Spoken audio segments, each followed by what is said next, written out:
प्रदेश कांग्रेस कार्यालय में electronic, print media, social media के तमाम साथियों का बहुत बहुत स्वागत, अभिनंदन। नववर्ष भी आ रहा है, अग्रिम शुभकामनाएं भी आप सबको। आज हम लोग राजस्थान की भाजपा सरकार के 1 साल पूरे होने के बाद में जो स्थिति बनी है, इस सरकार की जो विफलताएं हैं, जो कमियां खामियां हैं, जो प्रदेश की बदहाली इन्होंने की है, उसके बारे में हम आपसे मुखातिब होंगे, अपनी बात रखेंगे। पहले मैं बात रखूंगा, फिर हमारे नेता प्रतिपक्ष जूली साहब बात रखेंगे। हम लोग एक वीडियो भी, फिल्म भी हमने जो बनाई है 1 साल के ऊपर, वो वीडियो फिल्म भी दिखाएंगे। एक पंपलेट भी जारी करेंगे। जो सब चीजें समाहित नहीं हो सकी, लेकिन हम लोग उसमें प्रमुख इनकी विफलताओं को उजागर करेंगे और हमारी जो कांग्रेस की सरकार की जो प्रमुख उपलब्धियां थी, जिसको आप एकदम मिनिमाइज करके कि भाई ये प्रमुख थी, जो उसको कमजोर करने का इस सरकार ने काम किया, जनता के लाभकारी थी वो योजनाएं।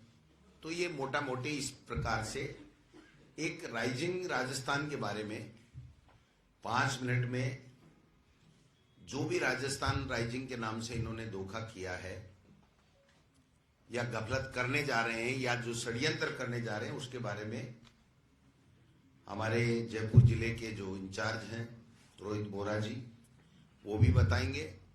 फिर हम आपके क्वेश्चन जिससे भी संबंधित आप पूछना चाहोगे, मेरे से पूछना चाहोगे, मैं बताऊंगा। जूली साहब से पूछोगे, जूली साहब बताएंगे। और राइजिंग राजस्थान से संबंधित अगर कोई बात ये जो कहेंगे उसमें से आप पूछोगे तो हम बताएंगे। हम आपका आधा पूर्ण घंटा लेंगे। मुझे उम्मीद है कि आप सब लोग उसको सुनेंगे। मैं शुरू इस प्रकार से करता हूं कि देश के प्रधानमंत्री ने, बीजेपी आरएसएस के नेताओं ने 12 महीने पहले जब इलेक्शन थे 2023 में, तो उन्होंने बड़े बड़े वादे इस जनता से किए थे। हर वर्ग को हमारे समय में पीड़ित बताया था, कानून व्यवस्था छिन्न भिन्न बताई थी, और महंगाई की बात, बेरोजगारी की बात, पेपर लीक की बात नहीं सहेगा राजस्थान जैसे नारे लगा करके उन्होंने सत्ता प्राप्त की थी। लेकिन आज हिसाब का समय आ गया है। आज 12 महीने में जो स्थिति इनकी रही है, वो मैं आपसे निवेदन करने के लिए आपके बीच में हाजिर हुआ हूं। इन्होंने आते ही पर्चियों से मुख्यमंत्री बनाए, फिर भी हमने कुछ नहीं कहा, इनकी मर्जी। वोट करा करके मंगाए, लॉटरी से बनाए, पर्चियों से बनाए, डंडे के जोर से बनाए, जैसा बनाए। वो हमारा सबका मुख्यमंत्री हैं, पूरे प्रदेश के मुख्यमंत्री हैं। हम उनका एज ए मुख्यमंत्री स्वागत करते हैं।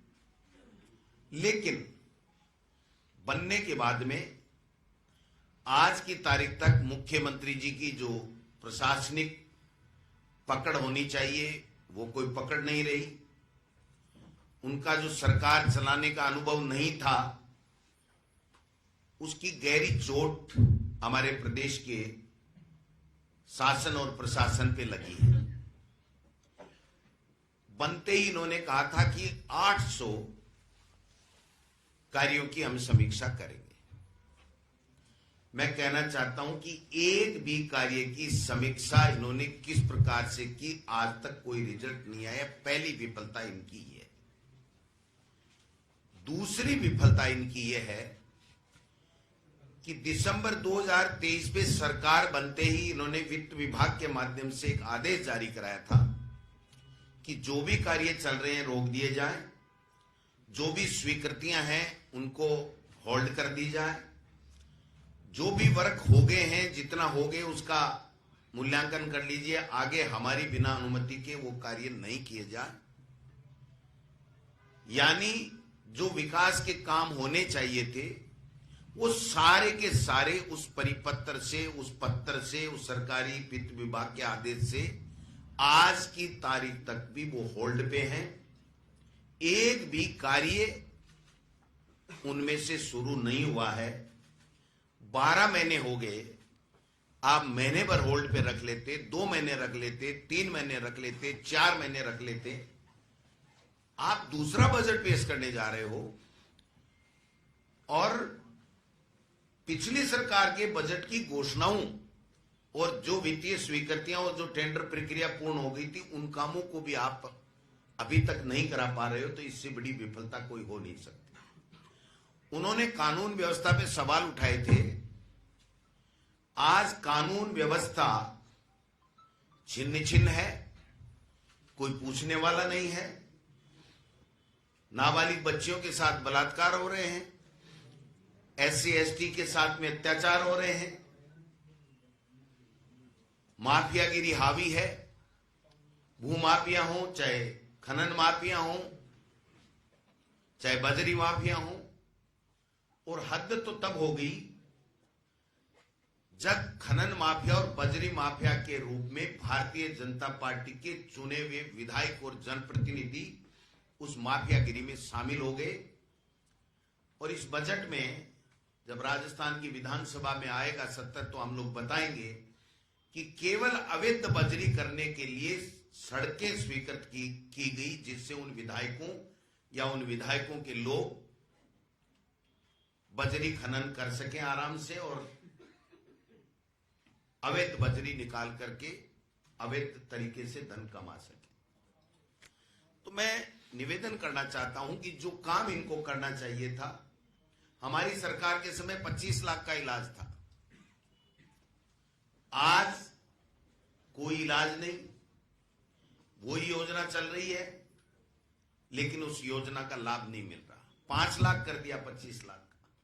RGSS में कर्मचारियों को कोई इलाज नहीं मिल रहा है। प्राइवेट ने तो तकरीबन बंदी कर दी कि भैया RGSS में हम इलाज करेंगे नहीं, हमको पैसा नहीं मिल रहा है।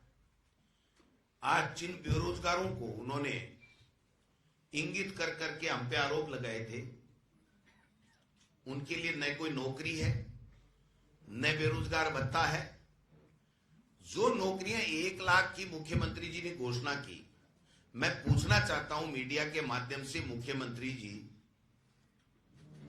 आप बता दीजिए एक दिन सामने होके कि आपने कितनी विज्ञप्तियां निकाली और कितने पेपर कराए, और कितने पेपर कराए वो पारदर्शिता पूर्वक बिना लीक के हो गए। बार बार एक सवाल उठाना, हमने पेपर लीक रोक दिया। आपने पेपर लीक कराया ही नहीं, और पेपर करा करके नौकरी दे दोगे, पेपर लीक नहीं होगा तो हम खुद धन्यवाद दे देंगे कि बच्चों के साथ में आपने ये ठीक काम किया। लेकिन आज की तारीख पर आप बैठे बैठे वाई लूटना चाहते हो। ये कहते हैं कि साहब हमने दोषियों को पकड़ लिया। मैं कहना चाहता हूं, आंकड़ा आपके सबके सामने हम लोग रख देंगे कि जितने कड़ा कानून हमने बनाया, इनके किसी स्टेट ने नहीं बनाया, केंद्र ने नहीं बनाया पेपर लीक में। और जितने लोगों को हमने पहले पकड़ा, उससे ज्यादा ये नहीं पकड़ पाए। जो हमने चिन्हित कर दिए थे, लेकिन जो एब्सकॉन्ड थे, जो बाहर भागे हुए थे, भगोड़े थे, उनमें से कुछ लोगों को पकड़ा। और हाँ, ऐसा ही भर्ती में जरूर इन्होंने कुछ लोगों को चिन्हित करके पकड़ा, लेकिन उसका परिणाम क्या हुआ मैं पूछना चाहता हूं कि वो सारे के सारे थानेदार जैसे हेडिंग बना बना के मंत्री भी उस परीक्षा की निरस्ती की मांग कर रहे थे, ये देखो साहब सारे ही फर्जी थानेदार हैं, 40 पकड़े, 24 जमानत पे आ गए और 20 भी जल्दी आने वाले हैं। तो आप किस मुंह से ये कह सकते हो कि हमने कोई तीर मार लिया? आज बच्चों को छात्रवृत्ति नहीं मिल रही है, बुजुर्गों को पेंशन नहीं मिल रही है, अन्नपूर्णा रसोई नाम तो बदल दिया इंदिरा रसोई का, लेकिन वहां पर खाना नहीं मिल रहा है।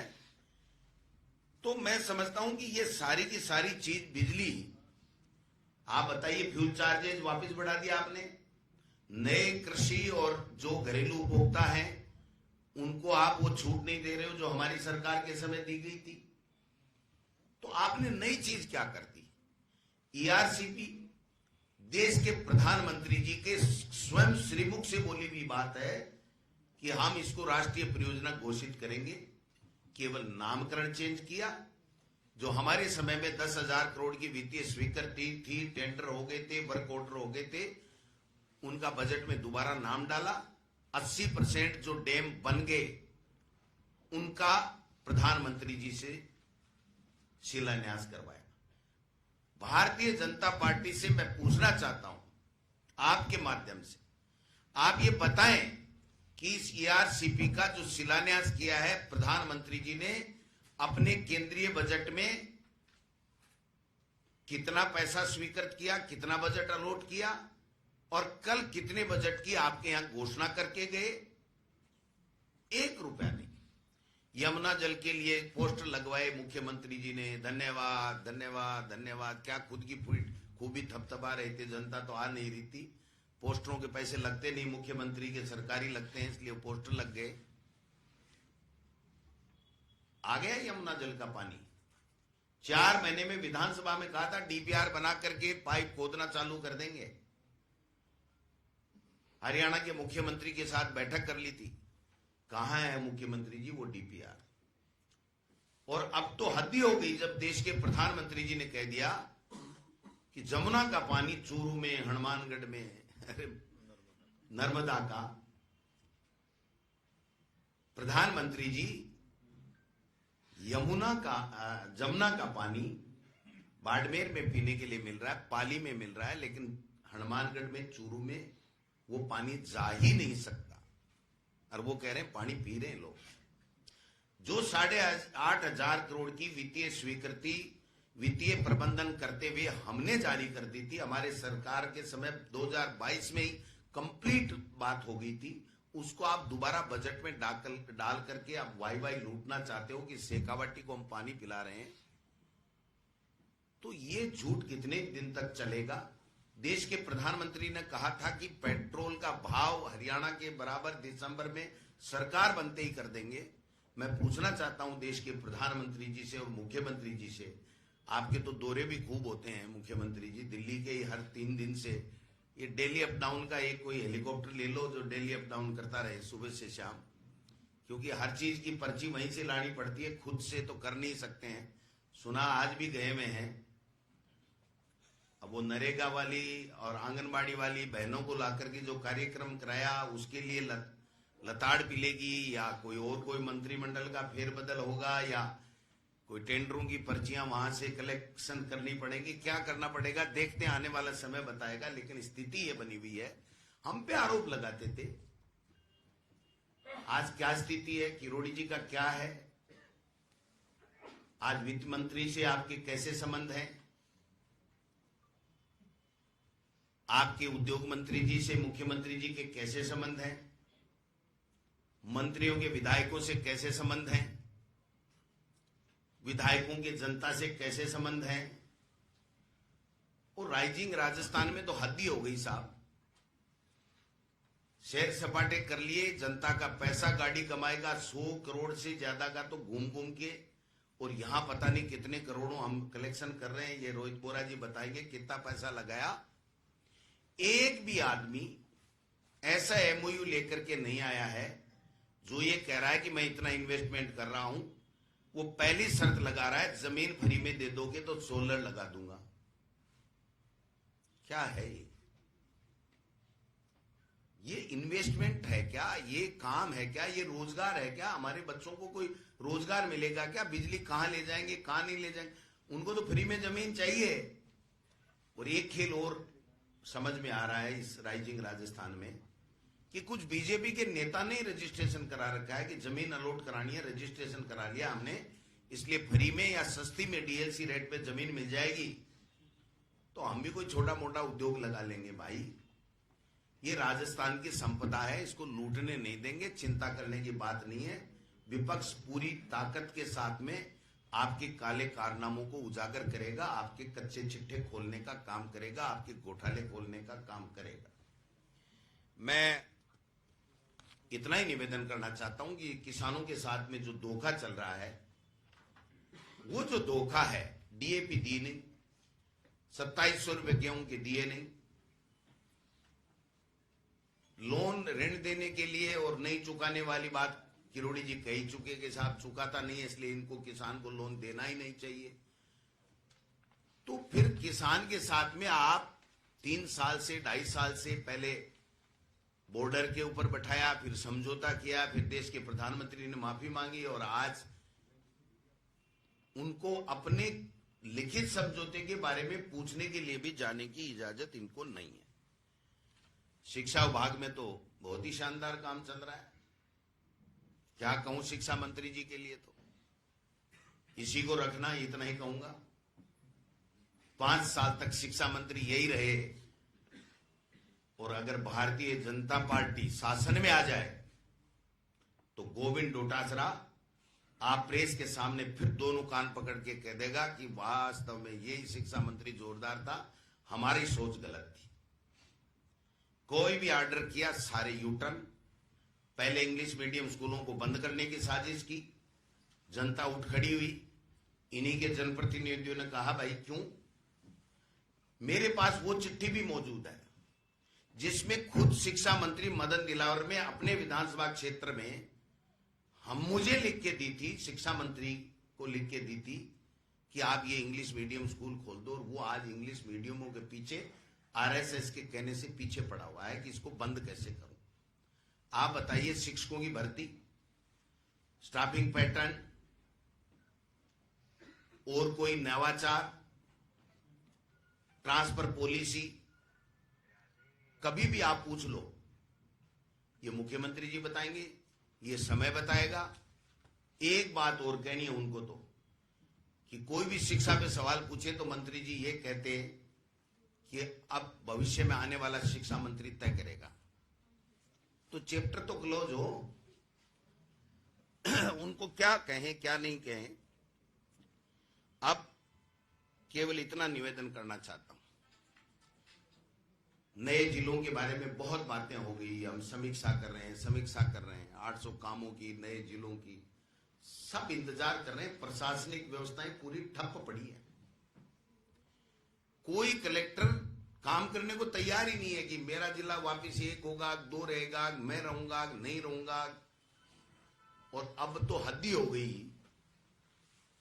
कि जब इन सारी चीजों के साथ साथ जातिगत दुर्भावना फैलाने का काम भी सरकार अगर करने लग जाए तो इससे बड़ा दुर्भाग्य इस प्रदेश का कोई हो नहीं सकता। मैं एक चिट्ठी लेकर के आया हूं, एक ट्वीट लेकर के आया हूं। जब मोदी जी की सभा हुई उसके बाद में मुख्यमंत्री जी के विशेषाधिकारी ओएसडी हैं माननीय दिनेश शर्मा जी, जो सरकारी पद के ऊपर हैं, वो कहने हैं कि जो प्रधानमंत्री जी आए और 1 साल का जो परिणाम है उसके ऊपर वो कह रहे हैं, इस ऐतिहासिक अवसर को सफल बनाने में आपकी सक्रिय भागीदारी रही। प्रत्यक्ष एवं अप्रत्यक्ष रूप से दिए गए सहयोग के लिए सभी को बधाई और धन्यवाद। आशा है कि भविष्य में भी आप इसी तरह सक्रियता बनाए रखेंगे। ये विप्र बंधुओं को सम्मानित करके ये चिट्ठी, वो ट्वीट और चिट्ठी लिख रहे हैं। अरे भाई, 36 कौम के लोग एक हैं, सब साथ में हैं, सबका विकास में सहयोग रहता है, सब प्रदेश के निवासी हैं। आप एक वर्ग विशेष को औरों से अलग करना चाहते हो क्या? हम सब एक हैं। विप्र हो, एससी हो, एसटी हो, राजपूत हो, जाट हो, महाजन हो, धोबी हो, मुसलमान हो, 36 कौम के लोग हम एक हैं। आप सरकारी पद पे बैठ करके और इस तरीके की जातिगत दुर्भावनाओं की बातें फैला करके आप क्या कहना चाहते हो? ये मुख्यमंत्री जी की अनुभवहीनता, उनकी पकड़ कमजोर और नौसिखिए लोगों को इस प्रकार से वहां पर रिश्तेदार है तो घर में रिश्तेदारी निभाओ ना। मुख्यमंत्री कार्यालय में बैठा करके आप इस तरीके के ट्वीट कराओगे क्या? इस तरीके का प्रेस नोट कराओगे क्या? इससे संदेश ठीक नहीं जा रहा है। इसलिए मैं तो आपसे इतना ही निवेदन करूंगा, ये सब बातें अगर मैं कहूंगा तो बड़ी बात हो जाएगी। नई नौकरियां निकल रही हैं, न बेरोजगारों को भत्ता मिल रहा है, न किसानों की कोई सुध लेने वाला है, न कानून व्यवस्था नाम की कोई चीज है। सारे दिन घूम घूम के बातें करना, थोते झूठे बातें करना, थोते भाषण देना, ये इनकी आदत सी पड़ गई है। तो कम से कम 12 महीने हो गए, पूरा का पूरा राजस्थान बेबस है, बदहाल है। इसको मुख्यमंत्री जी को संभालना चाहिए, सरकार को संभालना चाहिए। राइजिंग राजस्थान में किसने कराया? राइजिंग राजस्थान 9 अफसरों की फोटो देखी कि इन्होंने करवा दिया। तो फिर मुख्यमंत्री जी, उद्योग मंत्री, वित्त मंत्री, एक दूसरे वाले वो उप मुख्यमंत्री जी दिल्ली वाले तो इनका क्या रोल था? फिर इनका भी कोई रोल था क्या? ये भी बाहर गए थे तो कोई चप्पल जूते खरीदने ही थोड़ी गए थे, इनका भी तो रोल तो होगा ना।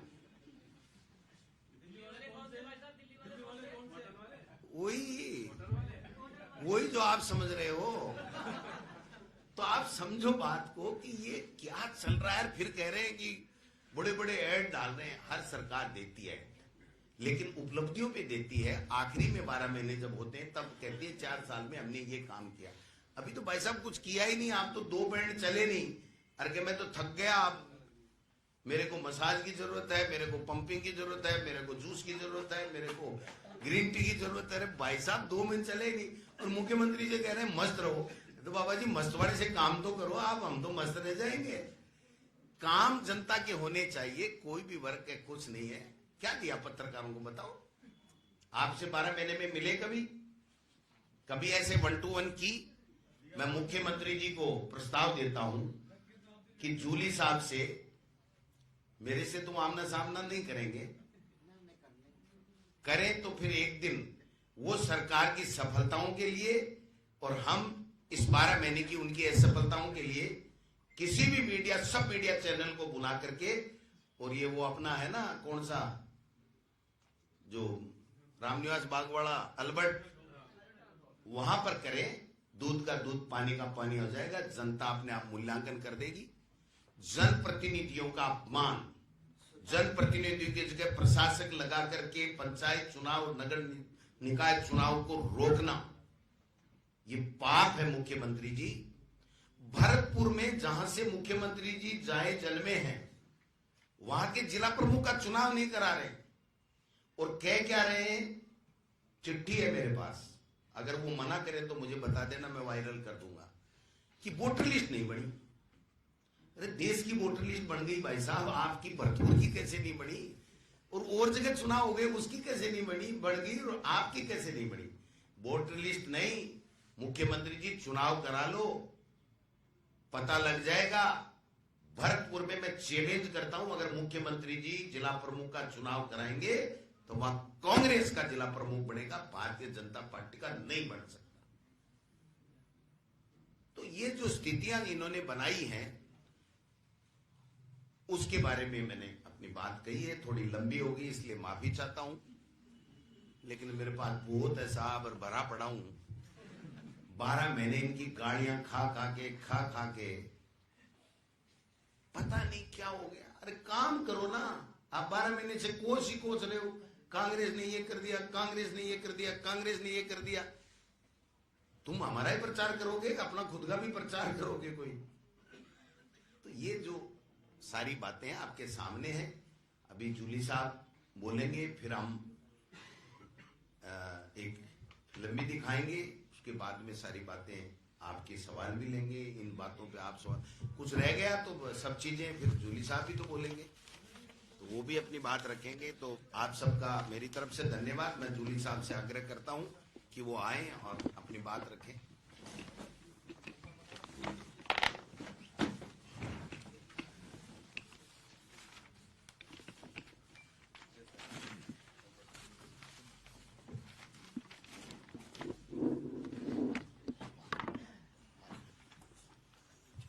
कितना ध्यान रखते हैं मेरा। गर्म पानी खुद गया हुआ मेरे लिए दिया है। सभी साथियों का यहाँ पे मैं स्वागत करता हूँ। सर्वप्रथम तो मैं अध्यक्ष जी को धन्यवाद देता हूँ कि आज ये ज्वाइंट प्रेस कॉन्फ्रेंस प्रदेश कांग्रेस कमेटी के द्वारा यहाँ आयोजित की गई और पिछले 3 दिनों से अध्यक्ष जी के निर्देशन में प्रदेश कांग्रेस का कमेटी के जो पदाधिकारी हैं उनकी लगातार बैठकें हुई, उनको टास्क दिया गया और कल बहुत ही शानदार और जानदार प्रदर्शन प्रदेश कांग्रेस कमेटी के नेतृत्व में कल किया गया, जिसकी चर्चाएं पूरे प्रदेश में और दिल्ली तक भी। साथियों, मैं पूछना चाहूंगा, जो सरकार ने 1 साल में काम किया है, तो सरकार ने जनता से जो वादे किए उनकी हकीकत क्या है, वो मैं मीडिया के माध्यम से भी सरकार से भी पूछना चाहूंगा। सबसे पहले मैं पूछना चाहूंगा कि 100 दिन की कार्य योजना इस सरकार ने बनाई थी। वो 100 दिन की कार्य योजना हमें तो मिली नहीं आज तक। अगर किसी मीडिया के भाई को भी मिली हो तो वो बताएं, और अगर बीजेपी के लोग इसको सुन रहे हैं तो वो भी बता दें कि हमारी ये 100 दिन की कार्य योजना थी, ये हमने पूरी कर दी। दूसरा, सरकार बनने के बाद में इन लोगों के द्वारा समीक्षा की बात की गई। अध्यक्ष जी ने बताया था कि 800 जो निर्णय अंतिम ईयर के थे उसकी उन्होंने बात की। उन्होंने कॉलेजों के लिए समिति बनाई थी, उन्होंने इंग्लिश मीडियम स्कूलों के लिए समिति बनाई थी और इन लोगों ने जिलों के लिए समिति बनाई थी। लेकिन पूरा 1 वर्ष बीत चुका है, ये समिति और भी कई चीजों के लिए समिति बनाई थी। तो आज तक पूरे 1 वर्ष में मेरा इस सरकार से सवाल है कि किसी भी कोई समिति की कोई रिपोर्ट आई हो और वो आपने लागू की हो, वो जरूर बताएं। इनके अलावा भी कई समितियां इस सरकार ने बनाई, तो किसी एक की रिपोर्ट तो बताएं कि ये समितियां बना रहे, वो समिति कर क्या रही। सबसे पहला। दूसरा सवाल मेरा ये है, मैं कई बार आपसे भी कहता हूं कि जब सरकार बनने के बाद में कुछ मौके इस सरकार के सामने आए अपनी क्षमता दिखाने की। पहली बार जब गर्मी आई तो इन लोगों के पास प्रदेश में बिजली की व्यवस्था नहीं थी, ये बिजली नहीं दे पाए। विधानसभा के अंदर बड़ा हंगामा हुआ, लेकिन कोई जवाब नहीं था और मंत्री का एक ही जवाब था कि गहलोत सरकार ने महंगे दामों पे बिजली खरीदी थी, हम नहीं खरीदे। तो भाई, हमने तो जनता के लिए बिजली खरीदी थी, आप ही खरीद लो। बिजली नहीं दे पाई। गर्मी आई, पानी नहीं दे पाई। फिर बरसात आई, कई जगह बाढ़ की स्थिति बनी, लेकिन पानी तक की निकासी ये लोग नहीं कर पाए कि पानी तो निकलवा दें। और ऐसे समय में आपदा राहत मंत्री के बिना मुख्यमंत्री आपदा राहत का दौरा करते रहे और चेक बांटते रहे, लेकिन आपदा राहत मंत्री उनके साथ नहीं खड़े थे। उसके बाद खाद का समय आया, ये लोग किसान को खाद नहीं दे पाए। अभी सरकार ने सम्मेलन किए, जिस दिन किसान सम्मेलन हुआ उस दिन फिर वापस कृषि मंत्री उस कार्यक्रम के अंदर नहीं आए। और हालत यह है सरकार की, किसानों की बहुत बड़ी बड़ी बात करते हैं। 12,000 रुपए किसान सम्मान निधि देने की बात की थी, 1 साल निकल गया है। पहले तो 2,000 की घोषणा की, 2,000 में भी 1,000 डाले, 1,000 अब 4-5 दिन पहले डाले हैं। ये तो इनकी हालत है। गेहूं का समर्थन मूल्य 2700 करने की बात कही थी, नहीं कर पाए। बाजरे की खरीद की कही थी, नहीं कर पाए। हरियाणा के बरोबर डीजल पेट्रोल की कही थी, नहीं कर पाए। किस बात का ये जश्न मना रहे हैं? मोदी जी आ रहे हैं, बड़ी बड़ी तारीफ कर रहे हैं इस सरकार की। अरे भाई, आप पेंशन नहीं दे पा रहे हो बुजुर्गों की, दिव्यांगों की, परित्यक्ताओं की, विधवा बहनों की, आपके पास पेंशन के पैसे नहीं है। आपके मंत्री विधानसभा में बोलते हैं कि हम तो हर महीने पेंशन दे रहे हैं। बड़ी शर्म की बात है। इससे अच्छा तो ये है कि अगर मैंने कहा था एक बार, मैं बार बार दोहराना नहीं चाहता, मैं दो लाइनें कही थी एक शायर की कि कुर्सी है तुम्हारा जनाजा तो नहीं है, कुर्सी है तुम्हारा जनाजा तो नहीं है, कुछ कर नहीं सकते तो उतर क्यों नहीं जाते।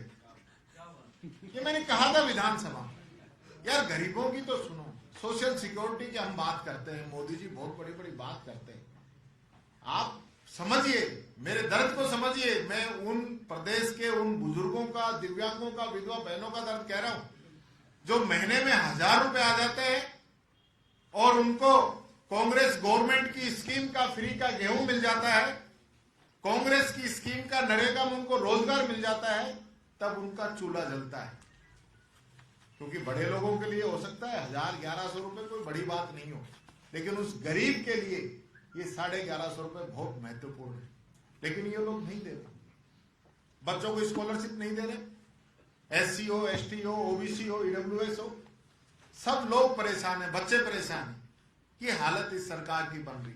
बेरोजगारी भत्ता पिछले 1 साल से इन लोगों ने बंद कर रखा है। जो काम कांग्रेस समय में शुरू हुए, अभी अध्यक्ष जी ने कहा था कि दिसंबर के अंदर एक ऑर्डर निकाल के इन लोगों ने वो सारे कामों पे रोक लगा दी थी। पहली ऐसी सरकार है कि जो सरकार काम मंजूर हो जाए, उसका टेंडर हो जाए, उसका वर्क ऑर्डर हो जाए और काम शुरू हो जाए, उसके बावजूद भी कामों को रोकती है। ये ऐसी पहली सरकार है। मैंने तो अपने 20 साल के राजनीतिक जीवन में ऐसा नहीं देखा। जिनकी सैंक्शन होगी, वित्तीय स्वीकृति निकल गई, उसके बाद कोई उसको डिस्टर्ब नहीं करता है।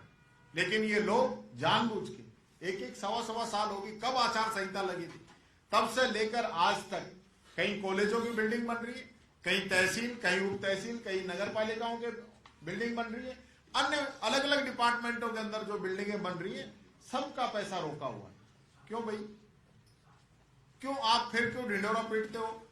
कर्जा आपने 75 साल के इतिहास में आज तक का सबसे ज्यादा आपने ले लिया। बाहर की बात करते थे, ये बड़ी बड़ी बात करते थे। आज राजस्थान के अंदर जब हमारी सरकार थी तब इन्होंने कहा बहुत ज्यादा कर्जा ले लिया, लेकिन इन लोगों का कर्जा जो है, इन लोगों का जो कर्जा है वो ऐतिहासिक स्तर पे पहुंच गया। अभी तो जो विधानसभा में इन्होंने आंकड़े दिए ना, उसको भी क्रॉस कर जाएगा। अभी तो दिसंबर ही चल रहा है, अभी तो 3 महीने बाकी है। ये हालत इन लोगों की हो जानी। तो ये जो ढिंढोरा पीट रहे हैं जिस प्रकार का, उन बातों पे मैं आना चाहूंगा। विशेष रूप से ये जो बात कर रहे हैं कानून व्यवस्था की, नहीं सहेगा राजस्थान, ये पोस्टर पूरे राजस्थान के अंदर इन लोगों ने लगाए। आज क्या हो रहा है? आज भरतपुर मुख्यमंत्री जी का, गृह राज्य मंत्री जी का, दोनों का जिला है जिनकी जिम्मेदारी है कानून व्यवस्था की। क्राइम में नंबर 1 है, नंबर 1 पूरे राजस्थान में मुख्यमंत्री और गृह राज्य मंत्री का जिला। गृह मंत्री भी खुद मुख्यमंत्री है। ये हालत इन लोगों की। 10% क्राइम बढ़ गया, 23% महिलाओं पे, बच्चियों पे अत्याचार बढ़ गए। एट्रोसिटीज के मामले पूरे प्रदेश के अंदर बढ़ गए और जो अनुसंधान है वो दर वापिस घट के आ गई। अब मामले पेंडिंग पड़े, पुलिस जांच नहीं कर सकती। और आप देख लीजिए, पिछले अगर हफ्ते की बात करें, कितने हादसे हो गए।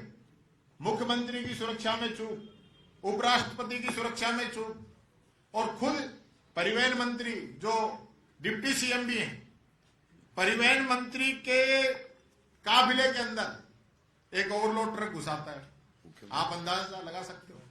मुख्यमंत्री काफिले के अंदर आ जाते हैं, विधानसभा अध्यक्ष के काफिले के अंदर लोग आ रहे हैं, रील बना रहे हैं। आपका इकबाल खत्म हो गए, क्योंकि आप लोगों ने तानाशाही की। आज पूरे प्रदेश के अंदर आपका मंत्री अधिकारियों के चैम्बर में जाके बैठ जाता है काम के लिए। उनको ये स्थिति हो गई कि मंत्री, कैबिनेट मंत्री जो कि सरकार का हिस्सा है, सरकार है, जहां अधिकारियों को जाना चाहिए वहां तो आपका कैबिनेट मंत्री जा रहा है। आपके कैबिनेट मंत्री और मुकदमे दर्ज हो रहे हैं। हम लोगों पे मुकदमे दर्ज करो, 2 तो हम बैठे हैं आपके सामने। हमने सिर्फ किसानों को बिजली नहीं मिल रही ये डिमांड करने गए थे कोटा के अंदर, हम पे मुकदमा आपने दर्ज कर दी। और मेरे को लगता है कोई 20-25 एमएलए मंत्री पूर्व मंत्रियों पे इस सरकार ने मुकदमे दर्ज किए, जो कि रंजिशवश। कल हमने प्रदर्शन किया, आप ये देखिए, चले नहीं उससे पहले तो पानी आपने, गंदा पानी हम लोगों पे डाल दिया, लाठियां चार्ज करने की तैयारी आप लोगों ने कर ली। जबकि अध्यक्ष जी ने कहा कि हम उस पार्टी के लोग हैं जो पार्टी कानून की और संविधान की हमेशा पूजा करती आई है, हमेशा ध्यान रखती आई है, हमेशा पालना करती आई। आप उसके बाद ऐसा कर रहे हैं। आपके पूरे 1 साल के अंदर मैं पूछना चाहता हूं, जो भी लोग धरना प्रदर्शन करना चाहते हैं, क्या आपकी सरकार ने कोई स्थान चिन्हित किया? नहीं किया है। मैं बता देता हूं, कोई धरना प्रदर्शन कर ही नहीं सकता।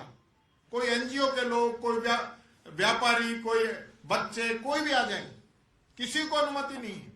आप कह रहे थे हम 1 लाख नौकरी देंगे, अध्यक्ष जी ने कहा, मैं फिर कह रहा हूं, 1 नौकरी मुख्यमंत्री बता दे, 1 नौकरी। ये तो 1 लाख कह रहे हैं, मैं 1 कह रहा हूं, जो इन लोगों ने विज्ञापन निकाला हो, इन लोगों ने पेपर कराया हो, इंटरव्यू कराया हो और उसको नियुक्ति पत्र दिया हो, 1 बता दे। आप अब 1 लाख की बात करो, 52,000 तो 4th क्लास की नौकरी निकाली, तो सबको 4th क्लास बनाने के लिए आप लगे हुए कि सब लोग 4th क्लास की नौकरी करें। 13,000 नौकरी उसमें संविदा की है, और वो भी अगली साल उनके पेपर होंगे, कब वो नौकरियां होंगी। यह हालत इस सरकार की है। कल आपने देखा होगा लोकसभा के अंदर देश का गृह मंत्री बात करता है कि क्या अंबेडकर लगा रखा है। इससे ज्यादा तो अगर हम भगवान का नाम लेते तो हमारी 7 पीढ़ी तर जाती। भाई तारों ने 7 पीढ़ी के लिए किसने मना किया है? लेकिन देश का गृह मंत्री जो एक संवैधानिक पद पे है, और जो गृह मंत्री की शपथ उन्होंने ली है ना, वो संविधान की वजह से ली है, बाबा साहब अंबेडकर की वजह से उस व्यक्ति ने शपथ ली है, और उसकी वजह से वो वहां पे बोल रहा है लोकसभा के अंदर। और उसके बावजूद एक देश का गृह मंत्री इस प्रकार की अपमानित टिप्पणी करता है, बाबा साहब अंबेडकर पे करता है, जो कि घोर निंदनीय है। और ये इनकी जो स्थिति, इनके दिल के अंदर क्या चल रहा है वो बताता है, क्योंकि आज इनको कोई चिंता नहीं है कि आज स्थिति क्या है। गृह मंत्री का बयान आना चाहिए था मणिपुर के अंदर कि हमारी माताओं बहनों को किस प्रकार से निवस्त्र करके सड़कों पे दौड़ा रहे हैं, गोलियां मार रहे हैं। उनका बयान आना चाहिए था देश के अंदर जिस प्रकार से लगातार क्राइम बढ़ रहा है, उसके ऊपर उनका बयान आना चाहिए था। आज ईडी, इनकम टैक्स, सीबीआई जो मर्जी जिसको डरा दे, धमका दे। आज मध्य प्रदेश के अंदर क्या हुआ? अरे उन छोटे छोटे बच्चों ने राहुल गांधी जी को अपना गुल्लक तोड़ के भारत जोड़ो यात्रा में मदद कर दी, तो आपके दर्द हो गया। आपने उनके लोगों को इतना प्रताड़ित किया कि उन्होंने सुसाइड करना पड़ा। 12 के अंदर, अध्यक्ष जी, 12 के अंदर हमारे कांग्रेस के कार्यकर्ताओं को इतना प्रताड़ित किया पुलिस के द्वारा कि उसे सुसाइड करना पड़ा। 3 दिन तक लोग सब लेके बैठे रहे। ये हालत हो गई। क्राइम की स्थिति ये है देश के अंदर, प्रदेश के अंदर। कानून व्यवस्था नाम की कोई चीज आज बची नहीं। तो ये सरकार जो ढिंडोरा पीट रही है ना जिस प्रकार का, वो ढिंडोरा पीटने की आवश्यकता नहीं है। आप क्यों इतना बार बार कह रहे हो कि हमने ये कर दिया, ये कर दिया, ये कर दिया। मैं पूछता हूं, आपने चिरंजीवी योजना थी जो पूरे प्रदेश की सबसे टॉप स्कीम थी, जिसका लाभ सब लोगों ने लिया। आज चिरंजीवी योजना क्या हालत होगी। नाम बदल दीजिए, कोई फर्क नहीं पड़ता। आपने नाम भी बदल दिया और स्कीम को भी ठप कर दी। मुख्यमंत्री दुर्घटना बीमा योजना को आपने बंद कर दिया। आरजीएचएस की हालत ये कर दी कि न बंद है न चल रही है। आप फोटो खिंचवा रहे हो कि फोटो 80-80, 90-90 साल के लोग जो रिटायर्ड कर्मचारी हैं, जिनकी रेगुलर दवाएं चल रही है, आज वो वापस लाइन पे लगेगा। आपके पास इतने काउंटर भी नहीं है जितने लोगों को आप वहां बुला के परेशान करना चाह रहे हो। ये स्थिति इस सरकार की। तो मैं ज्यादा नहीं कहते हुए काफी बातें मैंने अपने आपके सामने रखी है। इनके मंत्रियों की हालत तो ये है कि खुद इनके मंत्री जिन्होंने अपने बेटे को लगवा लिया था, हमने विधानसभा में मामला उठाया तो फिर इस्तीफा देना पड़ा। ये इनके मंत्रियों की हालत। अभी इनके विधायक अनीता बघेल ने अधिकारी पे इतने आरोप लगाए, उसकी जांच इन लोगों ने आज तक नहीं कराई है। भाई जांच तो करा लो। अधिकारी गलत है, एमएलए गलत है, ये तो पता चलना चाहिए। एक विधायक रोजाना वैसे ही बाजारों में घूमता रहता है, वो कानून व्यवस्था को चिंता है, उनको यही नहीं पता भी करना क्या है। वो यही गिन रहा है कि सड़कों पे कितनी रेहड़ी लग रही है, पटरियों पे कितने लोग बैठे। अरे भैया, जो काम करना है वो काम कीजिए। एक मंत्री कहता है कि मैं कोई बालाजी नहीं हूं, मैं कोई फूंक मार के पानी ला दूं। ये स्थिति इन लोगों की। आपको इतनी बड़ी पोस्ट पे सरकार चलाने की जिम्मेदारी दी गई है। आपकी जिम्मेदारी आप सरकार चलाएं, आपकी जिम्मेदारी आप जनता के काम करें, आपकी जिम्मेदारी है कि आप जनता के दुख दर्द में शामिल हो। लेकिन ये जिम्मेदारी निभाने की बजाय सिर्फ और सिर्फ अपनी अपनी ढपली, अपना अपना राग, पोपाबाई का राज, और सब अपने सत्ता सुख भोगने में लगे हुए हैं। और राइजिंग राजस्थान में मस्त है सत्ता, और बेरोजगार घूम रहे हैं लेने के लिए बेरोजगारी भत्ता, उनको ये भी नहीं मिल रहा। यह हालत इस सरकार की हो रही है। तो मैं तो यही कहना चाहूंगा, मीडिया के दोस्तों से भी ये कहना चाहूंगा, निवेदन करना चाहूंगा, मीडिया और विपक्ष का चोली दामन का साथ है, सत्ता का साथ नहीं है आप लोगों का, विपक्ष का साथ है। आपका जो काम है वही हमारा काम है कि कोई भी सरकार, कोई भी अधिकारी, कोई भी कर्मचारी अगर सही तरीके से काम नहीं कर रहा है, उस मामले को हम उठाएं, जनता के बीच में लेके जाएं, उनको सतर्क रखें कि भाई आपकी जिम्मेदारी काम करने की है। अभी ये चतुर्थ श्रेणी की भर्ती फिर इन्होंने सफाई कर्मचारियों की फिर निरस्त कर दी। क्यों कर दी भाई? आपके क्या कारण रहे? बार बार आप तो बहुत बातें करते थे, पिछली सरकार तो बड़ी टॉन्टिंग करते थे कि हमने, पिछली सरकार ने काम ही नहीं किया, हम तो ये कर देंगे। 2 बार आपने इसको कैंसिल कर दिया। फर्जी प्रमाण पत्र आप लोगों ने बना दिए। आप उसकी जांच कराना चाहते हैं, नहीं कराना चाहते हैं, किसने गड़बड़ की है पता होना चाहिए। तो ये सारी चीजें मैं कहना चाहूंगा। पूरा 1 साल इन लोगों का एकदम नाकारा रहा है, एकदम कोई इन्होंने जनता की सुध नहीं ली, सिर्फ अपनी लड़ाइयां लड़ते रहे। मुख्यमंत्री जी को चिंता ये है कि कहीं वसुंधरा जी आगे नहीं आ जाए। वो वसुंधरा जी के नाम पे भी लगातार तैयारियां करते रहते हैं कि उनको कुछ नहीं मिल जाए, और ये कुछ कर नहीं पा रहे हैं। लड़ाई खुद की है, कांग्रेस पे डालते रहते हैं। मैं यही बात कहता हुआ आप सब पधारे, आपको बहुत बहुत धन्यवाद। नहीं, 1 मिनट बोरा जी बोले। 1 मिनट। राइजिंग राजस्थान फिर एक ये फिल्म आ जाए, सब समय तो पहले फिल्म चला दें, फिर राइजिंग राजस्थान है। रोहित जी को बुला ले, रोहित जी को बुला दें पहले।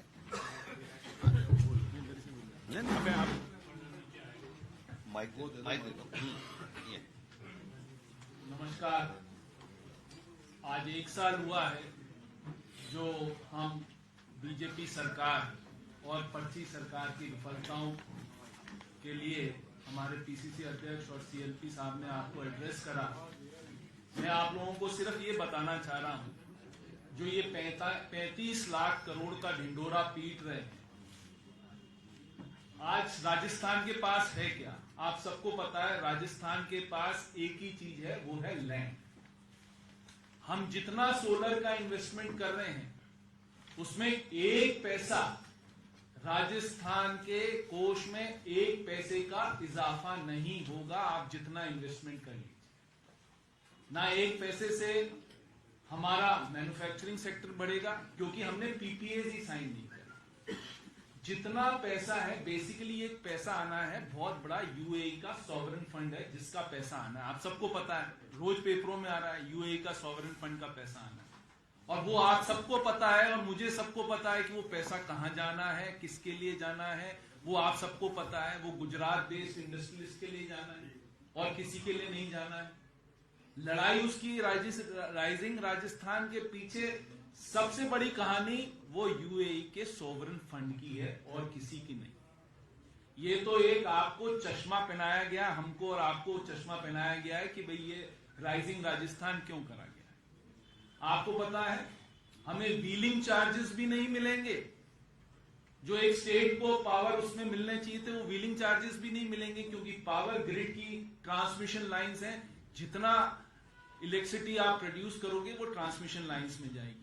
ये जितना इन्वेस्टमेंट आ रहा है, क्या हो रहा है, हमारी लैंड घिरे जा रही है। आगे आपको राजस्थान के लिए सोलर एनर्जी भी नहीं मिलेगी, क्योंकि ये तो सब पहले ही यूज हो जाएगा, ये तो सब पावर ग्रिड में चला जाएगा। आपको हमको यानी प्रोडक्शन राजस्थान में, और हम खरीदेंगे किससे? पावर ग्रिड से खरीदेंगे, सेंट्रल पावर सेक्टर अथॉरिटी से खरीदेंगे, हमें जितनी बिजली खरीदनी पड़ेगी। जितने ये बड़े इंडस्ट्रीज लगा रहे हैं, आप ये बताइए किसी ने यहाँ पर कहा कि हम मैन्युफैक्चरिंग यूनिट लगाएंगे? जेएसडब्ल्यू कोई मैन्युफैक्चरिंग यूनिट है? उनका सिर्फ एक पावर सेक्टर में एक छोटा सा प्लांट है। आज गोइंकाज यहां से बिजली लेके जा रहे हैं, कहीं है कि भाई आपको कुछ मिल रहा है? You are not getting anything. आपको आईएसटीसी का भी पैसा नहीं मिल रहा, आपको आरईआरसी को जो एक आपको फीस जमा करानी पड़ रही है सोलर के लिए, उसके अगेंस्ट सब इंडस्ट्रीज चले गए और उस पर स्टे ऑर्डर आ चुका है, उसका भी पैसा आपको नहीं मिलने वाला। Manufacturing sector zero. मैं आपको 2 एग्जांपल्स देता हूं इस पर। हमारे मुख्यमंत्री जी जापान गए, लोगों ने कहा कि साहब जापान गए, जापान से बड़ा इन्वेस्टमेंट आएगा। जापान से इसलिए इन्वेस्टमेंट आएगा क्योंकि वहां जीरो इंटरेस्ट रेट है। बैंक में भी आप पैसा रखते हो तो आपको कोई इंटरेस्ट नहीं मिलता, जीरो इंटरेस्ट रेट है वहां पर। हमने भी कहा साहब बहुत अच्छी बात है। और दाइकिन का प्लांट अलवर में लगा हुआ है। बात हुई, फोटो भी छपी, पत्रिका या भास्कर में एक फोटो आई थी, मुख्यमंत्री दाइकिन के ऑफिस में जाते हुए। दाइकिन के ऑफिस में गए, 4 दिन बाद इकोनॉमिक टाइम्स एक न्यूज देता है कि 1200 या 1500 करोड़ का इन्वेस्टमेंट दाइकिन आंध्र प्रदेश करेगा, राजस्थान में नहीं है। तो ये मुख्यमंत्री जी की एफिशिएंसी है। आप गए ना वहां पर, क्या करके आए? इसी तरह से जो एक ग्रीनफील्ड प्रोजेक्ट एस्कॉर्ट्स कोबोटा, जो कि जापानीज फर्म है, इन दोनों का जॉइंट वेंचर है, इसका एक ग्रीनफील्ड प्रोजेक्ट आना था राजस्थान के अंदर, जिससे एम्प्लॉयमेंट होता कम से कम 10 से 15,000 हमारे वर्कर्स लगते। इतना बड़ा ये प्लांट आना था। They have written a letter in the month of June to National Stock Exchange saying कि we are not putting up this plant because we are not getting land, we are not getting electricity, we are not getting anything from the state. They have cancelled the EOI with Rajasthan government. Can you imagine this?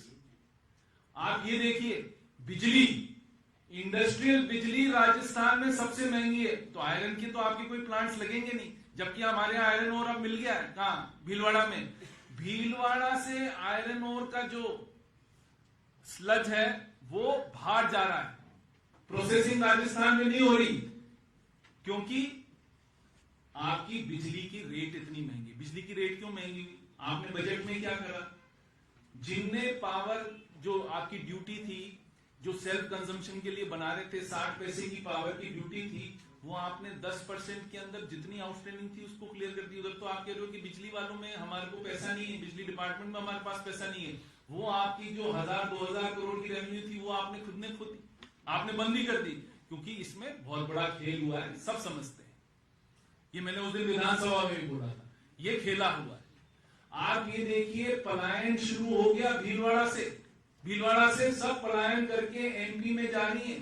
जितना जो Manchester of Rajasthan कहलाता है भीलवाड़ा, वहां से लोगों ने अपने industries लगाने शुरू कर दिए। कहां पर? मध्य प्रदेश में। वहां पर लैंड सस्ती, बिजली सस्ती। आपके पास क्यों आएंगे? आपके पास है क्या? ना पानी है, ना बिजली है। आपको पीपीए करने थे राजस्थान में, पीपीए करते आप राजस्थान में, 2 रुपए, 2.25 रुपए पे पीपीए करते, क्योंकि आप उनको जब सस्ती आप वो दे रहे हो, वो भी तो आप पीपीए सस्ते नहीं कर पा रहे हो।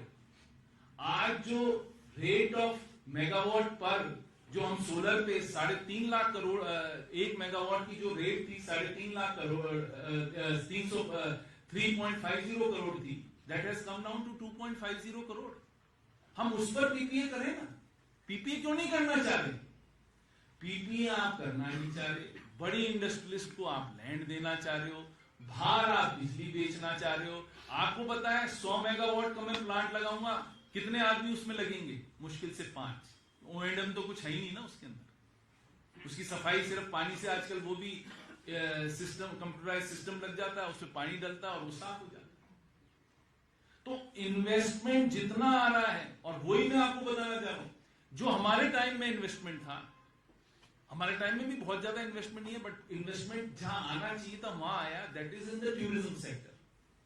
हमारे टाइम में टूरिज्म सेक्टर के अंदर जयपुर में हमारे टाइम में 10 5-स्टार होटल बनना शुरू हुए थे। मैं सिर्फ जयपुर का एक एग्जांपल दे रहा हूं। जयपुर इटसेल्फ में करीब 11,000 करोड़ का टूरिज्म सेक्टर में इन्वेस्टमेंट आया था, सिर्फ जयपुर डिस्ट्रिक्ट के अंदर। और एक आदमी जब टूरिज्म सेक्टर के लिए, एक टूरिस्ट जब जयपुर आता है तो उसके वो पीछे 4 आदमी चलते हैं, टैक्सी वाला चलता है, होटल वाला चलता है, 4 आदमियों को इनडायरेक्ट एम्प्लॉयमेंट एक बार देते हैं। तो टूरिज्म सेक्टर में कुछ नहीं हो रहा, बड़ी बड़ी बातें हो रही हैं, कुछ भी नहीं हो रहा। क्योंकि आज आप करोगे टूरिज्म सेक्टर में कोई भी इन्वेस्टमेंट, उसका फल आता है 4 साल बाद। क्योंकि होटल इंडस्ट्री में कोई भी 5 स्टार होटल बनता है वो एक दिन में तो बनता नहीं, it takes 4 years 5 years for that investment to take place. तो मेरा आप सबसे निवेदन है, बिजली सबसे महंगी, क्यों आपके इंडस्ट्रियलिस्ट यहां पर एम्प्लॉयमेंट करें? इनका तो सिर्फ राइजिंग राजस्थान में एक ही मुद्दा था कि सोलर पे इन्वेस्टमेंट करो। राजस्थान की जो जमीनें हैं, बड़ी बड़ी जमीनें जो हैं, वो बड़े बड़े इंडस्ट्रियलिस्ट को सस्ती प्राइस पे दे दो और हमारे किसान ठगा सा महसूस करें, क्योंकि उन विचारों की जमीन जाएगी और किसी की जमीन नहीं जाएगी।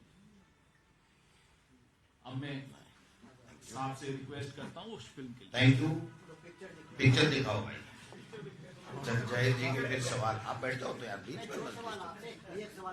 कोई बात नहीं, आपके हैं 3 तो बाकी भी तो है। हाँ दिखाओ। भाजपा सरकार का 1 साल, राजस्थान बेबस और बेहाल।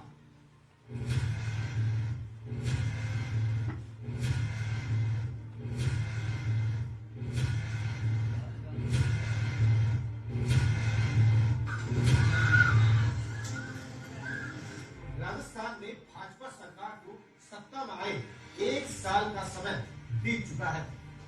भाजपा सरकार की इस नाकामी के 1 साल में राजस्थान की जनता बेबस और बेहाल दिखी है। 1 साल पहले दिल्ली से पर्ची आई और पर्ची में ऐसा डमी मुख्यमंत्री चुना गया जो दिल्ली के इशारों पर काम कर सके।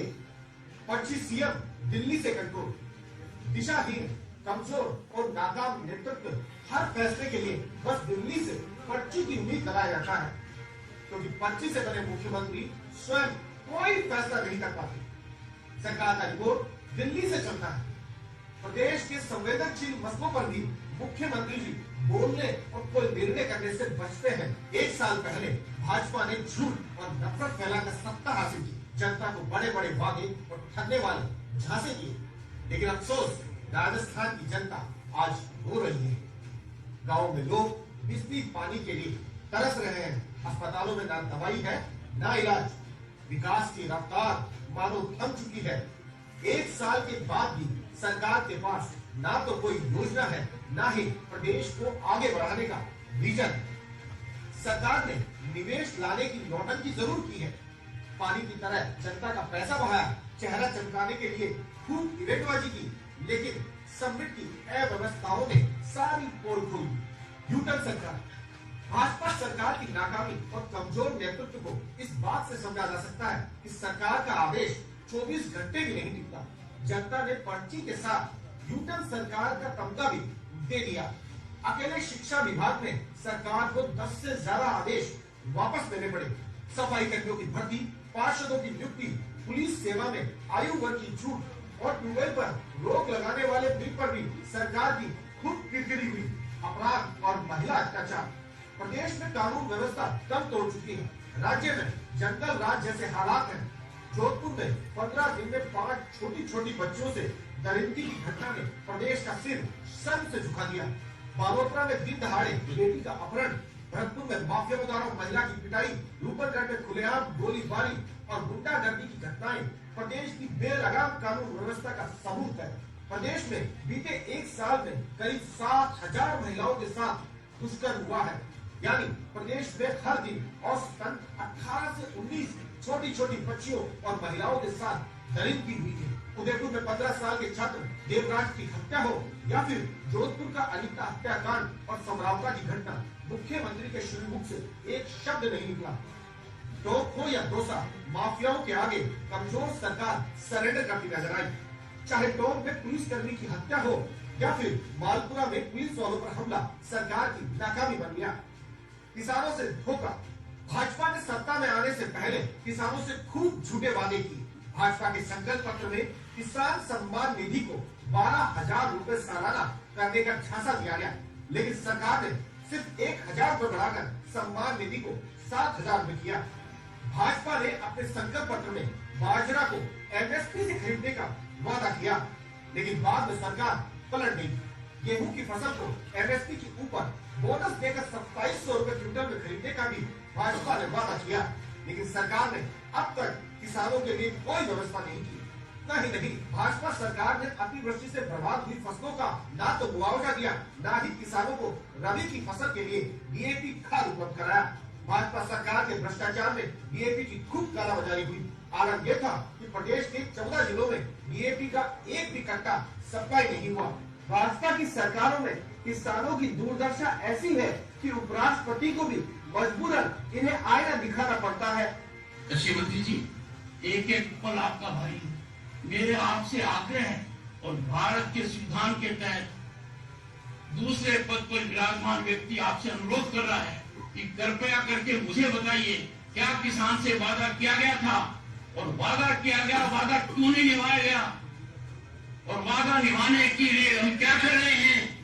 भाजपा के किसान विरोधी रवैये को इस बात से समझा जा सकता है कि इनके कृषि मंत्री स्वयं कहते हैं कि लोन लेना और उसे नहीं चुकाना किसान की आदत बन चुका है।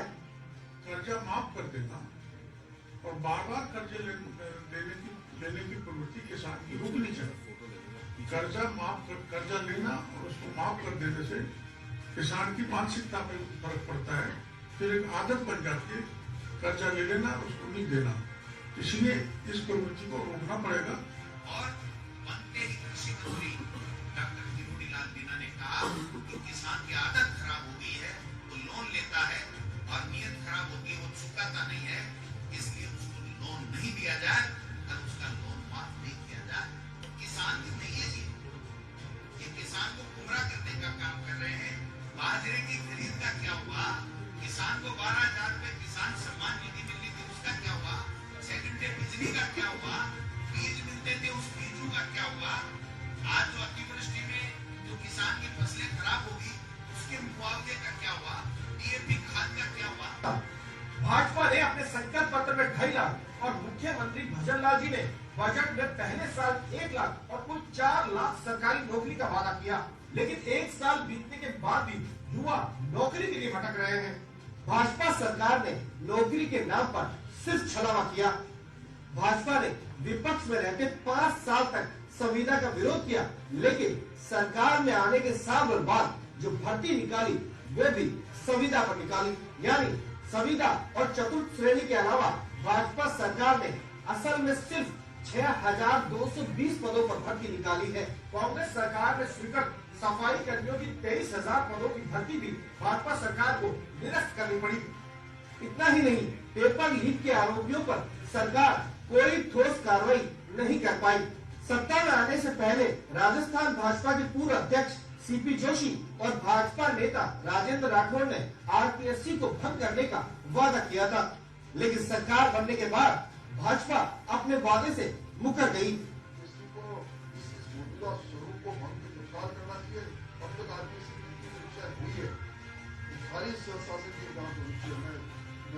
चाहूंगा कि अगर किसी तरह कोई बदलाव की संभावना नहीं होगी, उसमें मैं सबसे पहले ये मांग करूंगा हमारी सरकार ये सारी बच्ची और आरपीएससी जैसी संस्था को निश्चित रूप से भारतीय जनता पार्टी जैसे लोगों ने घोटाला किया है उनको सजा तो मिलेगी, लेकिन भारतीय जनता पार्टी के शासन में आरपीएससी को बंद करके यूपीएससी के तर्ज पर एक अच्छी पारदर्शी व्यवस्था भारतीय जनता पार्टी की सरकार देने का भी काम करेगी। बिजली पानी की किल्लत बीते 1 साल में राजस्थान की जनता ने बिजली पानी की ऐसी किल्लत कभी नहीं देखी। किसान 6 घंटे बिजली को तरसते रहे तो जनता भीषण गर्मी में कड़ाही मांग करती थी। गांव हो या शहर, हर जगह अंधेरा छाया रहा। 12-12 घंटे की अघोषित बिजली कटौती की गई। 400 से 600 लाख यूनिट बिजली की कमी से सैकड़ों कॉलोनियों में बिजली ठप रही, तो कहीं अस्पताल के आईसीयू में भी बिजली गायब रही। सरकार ने बिजली भले ही उपलब्ध नहीं कराई, लेकिन अडानी की जेब भरने के लिए जनता की जेब से 5,000 करोड़ रुपए का वसूली प्लान जरूर बना लिया। कांग्रेस सरकार ने जहां जनता के लिए 200 यूनिट फ्री बिजली और सरचार्ज माफ किया था, वहीं भाजपा ने सत्ता में आते ही बिजली के दाम बढ़ाकर दोगुना सरचार्ज वसूल किया। उद्योगपतियों का खजाना भरने के लिए सरकार बिजली विभाग में निजीकरण करने जा रही है। हैंड मॉडल के नाम पर जयपुर, जोधपुर और अजमेर डिस्कॉम को निजी हाथों में देकर जनता की जेब काटने की तैयारी हो रही है। कुछ ऐसी ही मारामारी पानी के लिए दिखी। जल संकट के लिए सरकार ने समय रहते कोई कदम नहीं उठाया। जयपुर शहर की 10 लाख आबादी पानी की एक एक बूंद के लिए तरसती रही। अलवर में 70 घंटे तक नल बंद रहे। मेंटेनेंस के नाम पर कई दिनों तक पानी की सप्लाई रोकी गई। हालात ऐसे थे कि सरकार को चेताने के लिए 78 साल के वकील मोहन लाल गुप्ता जी को आत्महत्या करनी पड़ी। जनता करे त्राहिमाम। प्रधानमंत्री ने चुनावी रैलियों में पेट्रोल डीजल के दाम हरियाणा और गुजरात के बराबर करने का वादा किया था, लेकिन भाजपा ने सत्ता में आने के बाद वो सब कुछ भुला दिया। मैं आज राजस्थान को वादा करता हूं, मैं गारंटी देता हूं, 3 दिसंबर के बाद भाजपा सरकार बनेगी। उसके बाद पेट्रोल डीजल की कीमतों की समीक्षा की जाएगी।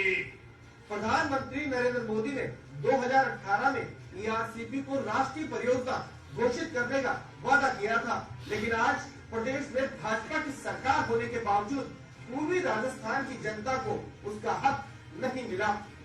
पार्वती, काली सिंह, चंबल लिंक परियोजना को राष्ट्रीय प्रोजेक्ट के तौर पर घोषित करें। यमुना जल समझौता हो या फिर ईआरसीपी का एमओयू, भाजपा ने राजस्थान के हितों के साथ कुठाराघात किया है। मुख्यमंत्री जी ने भागीरथ बनकर आभार सभाएं खूब की, लेकिन सच ये है कि 1 साल बीतने के बाद भी नई डीपीआर तक नहीं बनी। अनर्गल बयान, अंतरकलह पहचान, बेतु के बयान और पार्टी में घमासान भाजपा की पहचान बन चुका है। बीते 1 साल में भाजपा के नेता और विधायक अपनी ही सरकार को कोसते नजर आए। पता नहीं कैसी हंसी आ रही है डॉक्टर केवललाल राजीव राजस्थान में विभिन्न नागरिक किसानों को लेकर, पेट्रोलिंग वालों को लेकर, सफाई कर्मियों को लेकर और 17 तारीख की प्रेम की सभाओं में भी डालेंगे। विधायकों ने बार इस्तीफे की धमकियां दी। 24 घंटे में अगर प्रशासन ने हमारा साथ नहीं दिया तो मैं आपके कहने से पहले ही इस्तीफा दे दूंगी। कृषि मंत्री के इस्तीफे पर सरकार अब तक कोई स्थिति स्पष्ट नहीं कर पाई। हम बजेला सरकार में बताएगी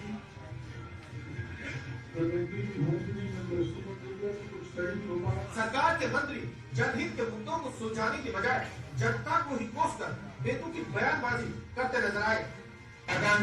समाधान ये नहीं कि मैं कोई खूब मार्गो या बालाजी बढ़ के तुरंत आगे वो कर दूं। मेरे पास जो पानी उपलब्ध है उसी को मैं डिस्ट्रीब्यूट करूंगा।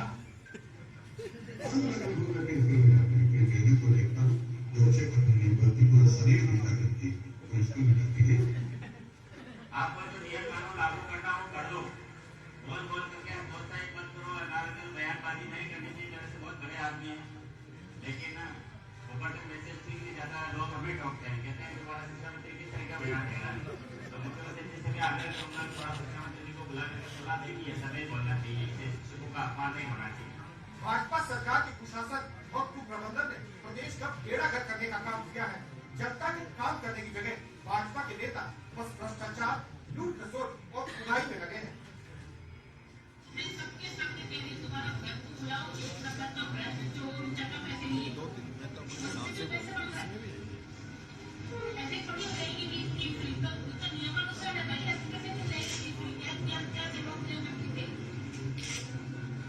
काम कर ही नहीं रहे, सुबह से शाम भ्रमण करो, भ्रमित करो, भाषण दो और भ्रमित करो, इसके अलावा कोई दूसरा काम ही नहीं है इनके पास कोई विजन नहीं है। हमारे किसान के तकलीफ को कम करने का वादा किया था, उसका क्या हुआ? आपने महंगाई कम करने का वादा किया था, उसका क्या हुआ? आपने मातृ शक्ति को जो सशक्तिकरण करने की बात की थी, उसका क्या हुआ? आप नहीं सहेगा राजस्थान का नारा देने वाले आज हमारी नाबालिग बेटियों के साथ में बलात्कार हो रहे हैं। प्रतिदिन 18-19 माता बहनों के साथ में बलात्कार की घटनाएं हो रही हैं और कुछ सुनने वाला नहीं।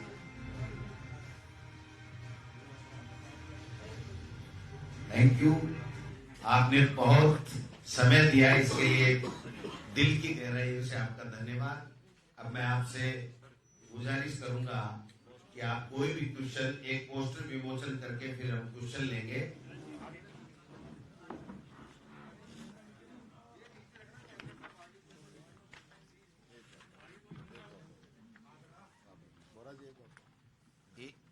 एक ऐसे खोल दो और एक अंदर से खोल दो, एक ऐसे और एक ऐसे। हाँ, आप ऐसे खोल रहे हो तो मैं ऐसे खोल देता हूँ। नहीं नहीं कोई बात नहीं, सीधे वाला। हाँ सीधे वाला रखूँ। हाँ आप एक आधे कर दो। हाँ एक आधा कर दो।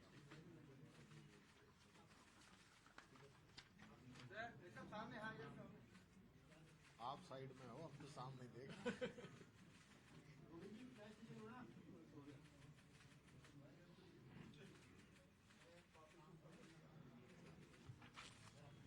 ये आप सबको दे देंगे हम।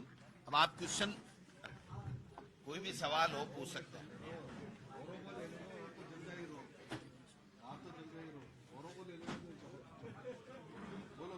कोई जी विदेश में स्कॉलरशिप के जरिए जो बच्चे पढ़ने जा रहे थे जी वो स्कीम बंद कर दी गई है। उसमें जो बच्चे आपकी सरकार में जो बाहर गए थे वो वहाँ पर लाइन में लगकर खाना ले रहे हैं और बच्चों का कहना है कि हमारे साथ यहाँ पर भिखारी जैसा। ये बहुत ही दुर्भाग्यपूर्ण है। पहले राजीव गांधी स्कॉलरशिप का नाम बदला, कोई ऐतराज नहीं। फिर जो विदेशों में जो सिलेक्शन होता है वो एक टाइम लिमिट होता है, और वो जो फरवरी का महीना या मार्च का महीना होता है उससे पहले सिलेक्शन होता है।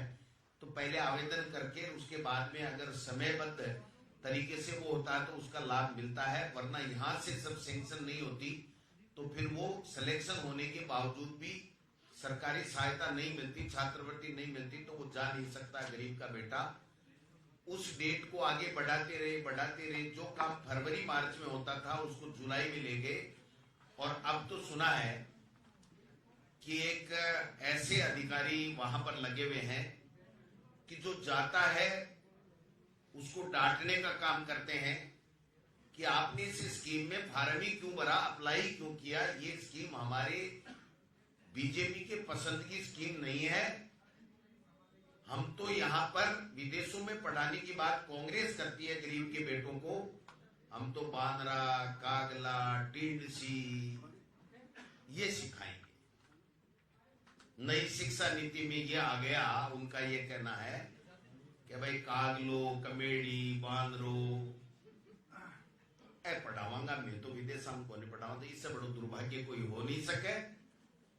राजस्थान की विधानसभा के सत्र के मायने आकी नाक में नकेल डालकर मजबूर करांगा कि भी योजना ने बंद नहीं करे और गरीब के बेटा ने भी को लाभ पूर्ण मिलना चाहिए विदेश में पढ़वा के। डोटासरा जी, प्रदेश अध्यक्ष बीजेपी मदन राठौड़ कह रहे हैं कि कांग्रेस के नेताओं को खपास की बीमारी है। वो तो आप उनको दिखा नहीं रहे हो तो बेचारे हेल्प वो तो करेंगे ही, क्योंकि हम लोग काम करते हैं तो दिख रहे हैं। वो तो मुख्यमंत्री जी के गुणगान में अपना समय खराब कर रहे हैं। उनको बनाया प्रदेश का अध्यक्ष, कह रहे हैं मेरे भाई ने जाम बांध रखी है। अरे भाई साहब, जनता की जाम बांधने के लिए थोड़ी बनाया था, काम की जाम बांधो, बढ़िया करो। तो क्या कहूंगा, मदन जी मेरे अच्छे मित्र हैं, लेकिन उस पार्टी में उनकी चल नहीं रही है। उन्होंने एक अधिकारी लगाया था जयपुर में, और वो अधिकारियों ने बदल दिया कि ये कांग्रेस का आदमी है, ये बीजेपी का नहीं है। आज तक वो आदमी मदन राठौड़ जी के कहने से लग नहीं पाया। ये दुर्भाग्य है हमारा। राज्यमंत्री ने गृह राज्य मंत्री से आज एक साल की खामियां निकाली है। आपने कहा विधानसभा सत्र में भी हमें कहेंगे, तो क्या कांग्रेस की इसकी कोई योजना है कि विभागवार अपने कोई शैडो कैबिनेट बनाए? हालांकि एक बार मोदी जी ने कहा बना तो रखिए, लेकिन बताई नहीं है हमने। ऐसे प्लानिंग है कि हर जो डिपार्टमेंट है उसकी कमियां खामियां निकाल के और सदन में लेके जाए। अब देखिए, ये नेता महोदय का विशेषाधिकार है, लेकिन जो मुझे बताया गया और जो मुझे मेरी जानकारी में है कि ये इंटरनल व्यवस्थाएं होती हैं। हम तो अभी तो सरकार ने जो शपथ राज्यपाल महोदय ने मंत्रियों की दिला रखी है, उन्हीं का कामकाज देख रहे हैं। लेकिन ये इंटरनल हमारी पार्टी की नेता महोदय ने व्यवस्था कर रखी है कि कौन किस विषय का विशेषज्ञ है, कौन जानता है, कौन। अब जैसे फाइनेंस और राइजिंग राजस्थान पे रोहित बोरा जी देख ही रहे हैं, भविष्य में सरकार बनेगी तो इनको लाभ भी मिलेगा नॉलेज का। तो ये सब चीजें चलती रहती हैं, लेकिन अभी से अगर सारे मंत्री बढ़ा देंगे तो फिर हमारी दिक्कत हो जाएगी। विभागवार सारी तैयारियां हैं, विभागवार हमने सारी छटनी कर रखी है कि ये हमारी अच्छी योजनाएं थी, ये जनता को लाभ मिल रहा था, ये बंद कर दी, ये इन्होंने वादा किया था, ये पूरा नहीं किया, इस विभाग में ये कमी है, इसमें ये खामी है, इस मंत्री की चल नहीं रही है, इसकी कड़ी से बाबू नहीं लग रहा है, इस विधायक को कोई पूछ नहीं रहा है, मुख्यमंत्री जी मस्त रहो कर, सारी चीजें हमारे पास में है, विधानसभा में करेंगे एक एक। संसद के एंटर में हाथापाई की नौबत आई। बीजेपी वाले कह रहे हैं राहुल गांधी ने बीजेपी के 2 सांसदों को धक्का दिया। राहुल गांधी जी कह रहे हैं बीजेपी वाले उन्हें अंदर भी घुसने दे रहे थे, धक्का मुक्की कर रहे थे। क्या हकीकत? राहुल गांधी जी के पिता को जिन लोगों ने बम से उड़ा दिया, वो उनसे मिले और उनको कहा माफ कर दो। तो इस दिल का, दिमाग का आदमी, सोच का आदमी कभी इस तरह की बात कर नहीं सकता। बीजेपी को सदन चलाना नहीं है, इसलिए इस तरीके की मनगढ़ंत बातें करके, झूठ बोल करके, वो माहौल खराब करके सदन को नहीं चलाना चाहते, क्योंकि सदन में राहुल गांधी जी और खड़गे साहब दोनों सदनों में इनको घेरने का काम कर रहे हैं। सर, गृह राज्य मंत्री जी ने डीजीपी को लेटर लिखा है कि जो पुलिस की शब्दावली है उसमें से उर्दू के जो शब्द हैं उनको हटा दिया जाए। उनका काका जी नहीं हटा सकता है, खुद ही हट जाएंगे। जो किताबें कानून बना हुआ है उसमें जो शब्दावली है वो कैसे हटा देंगे? ये इसी से साबित हो गया कि गृह राज्य मंत्री असक्षम है, क्योंकि डीजीपी को चिट्ठी लिखने की क्या जरूरत है, खुद बुलाते और ऑर्डर देते। तो वो तो अपना समय पास कर रहे हैं जी। 365 दिन में विपक्ष के नेता और अध्यक्ष होने के नाते आप लोगों ने 365 दिन में कितने दिन आम जनता के सवालों को लेकर के सड़क पे उतरे? फिर तो सड़क पर ही रहा भाई जी, सरकारी बंगला तो घोष लिया, मंत्रियों ने मिले, मुख्यमंत्री ने मिले, माने तो जगह एमएलए प्रोटोकॉल में मिले, भाई मिले, हम तो सड़क पे ही रहते हैं। मैं या टीकाराम जूली जी एक भी दिन ऐसा नहीं जाता कि जहां कहीं भी हो वहां जनता के साथ नहीं रहते हूं। एक दिन भी जनता के मुद्दों के साथ में हम हमेशा तैयार रहते हैं। और आप देख ही रहे हो, कोई भी मुद्दा हो, भारतीय जनता पार्टी 5 साल में नहीं कर पाई, वो आंदोलन तो हमने कल करके दिखाया आप सबके सामने। आप राइजिंग राजस्थान को फ्लॉप क्यों बता रहे हैं? एक आंकड़ा ये भी जारी हुआ है कि आपकी जब गहलोत सरकार थी, तब जो आपका इन्वेस्टमेंट राजस्थान हुआ था उसमें 12,53,000 करोड़ का एमओयू हुआ था। हाँ। उसमें निवेश केवल 2% ही हो पाया। तो आपकी विफलता कहाँ पर है राइजिंग राजस्थान? नहीं, देखिए मेरी बात सुनिए, हम विफल इसलिए बता रहे हैं कि इन्होंने कॉलेज वालों को private college, private school, private hospital, private ready वाले, थैली वाले सबको कहा हमारे साथ छपा छपाया एमओयू है, इस पे साइन कर दो, 1 रुपए लगाने की जरूरत नहीं है और आप निकाल लेना। मेरी बात गलत हो तो मुझे बता देना, मैं आप सबके सामने माफी मांग लूंगा कि हर प्राइवेट कॉलेज से एमओयू किया गया है, हर प्राइवेट बीएड कॉलेज से एमओयू किया गया है और उस एमओयू के में ये लिखा गया है कि 2 करोड़ 2.5 करोड़ रुपए आप खर्च करोगे। उन्होंने कहा साहब साइन नहीं करेंगे, हम 1 रुपया नहीं करेंगे, हमारा तो जो दुकान चल रही है, जैसा काम चल रहा है वैसा चल रहा है। तो उन्होंने कहा आपको पैसा लगाने की जरूरत नहीं, हमें तो आंकड़ा बता के मोदी जी को खुश करना है और जनता को गुमराह करना है। तो हमारे पास प्रमाण है इस बात के कि केवल फैला। आप बताइए, एक भी जिन विदेशों में गए वहां पर केवल वो जो कार्ड है ना, इनविटेशन कार्ड, उसकी फोटो के अलावा कोई उनका मंत्रियों का, मुख्यमंत्री जी की कोई किसी उद्योगपतियों के साथ में या किसी प्रधानमंत्री के साथ में कोई मीटिंग, कोई रिजल्ट कोई आया क्या? तो इसलिए हम तो बड़े प्रामाणिकता के साथ में कहते हैं। और आपको तो पता गोविंद डोटासरा कभी झूठ बोलता ही नहीं। इसमें मेरा भी कहना है, जो एमओयू जो आप बता रहे हो ना, ये राजस्थान की जीडीपी से दुगने तो एमओयू दिखा रहे हैं, और ये क्लियर क्यों नहीं कर रहे किस किस से कितना एमओयू किया है? ये बताए तो सही। कई तो ऐसी कंपनियां हैं, अध्यक्ष जी ने पहले भी कहा था, एमएलए जो बीजेपी के उन्होंने बना ली, जिस कंपनी की हैसियत तो 25 करोड़ की है और एमओयू 1000 करोड़ का कर रहा है। तो मेरी मीडिया के माध्यम से सरकार से मेरा एक क्वेश्चन है कि जो एमओयू किए हैं, किन कंपनियों से कितना एमओयू हुआ है और उस कंपनी की क्या वर्थ है, क्या उसकी हैसियत भी है कि नहीं जितने एमओयू उसने किया है। तो ये आंकड़ा तो सरकार जारी करे नहीं, छिपा क्यों रही है? एक भी एमओयू नहीं दिखाती है, पहले वो ही नहीं दिखाया अभी तक तो ईआरसीपी पीकेसी का, और अब ये राइजिंग राजस्थान का एमओयू तो बताए ना ये किन से किए। हम लगातार पूछ रहे हैं सरकार से, डिमांड कर रहे हैं, फोन भी करके पूछ रहे हैं कि भाई जो एमओयू आप लोगों ने किन से किए हैं, 35 लाख करोड़ के जो एमओयू बताओ तो सही, भाई किसने कितने के एमओयू किए बताइए। हाँ जी, प्रताप जी ये कह रहे हैं कि कथित तौर पे आप लोगों पे जो सीवरेज का गंदा पानी फेंका गया, जब तक इसकी जांच नहीं हो जाती, भजनलाल सरकार का किसी भी जिले में हेलीकॉप्टर उतरने नहीं देंगे। तो आप सब लगेंगे इस चीज में? प्रताप सिंह जी ये कह रहे हैं। भाई साहब, विपक्ष में तो पानी फेंका जाता है, फूल कौन बरसाता है? हम तो जनता पे ये सरकार फूल बरसाए इसके लिए संघर्ष कर रहे हैं, करते रहेंगे। गटर का पानी फेंका अच्छा, नहीं ये जाता। कल आपने जारी किया, तो मतलब वो क्या इशारा था इस तरीके से क्या सरकार ये सीवरेज का गंदा पानी फेंका नहीं फेंका आपने ऊपर? अब काय के लिए खुलवा रहे हो? आपने भी देखा, आप पे ही पटाखा थोड़ा बहुत। चलो भाई, कल आपने आरोप लगाया था कि आप लोग प्रेस से आ गई है, हाँ, क्या सीएस चला कोई और आ गया? ये रिसर्च का विषय है।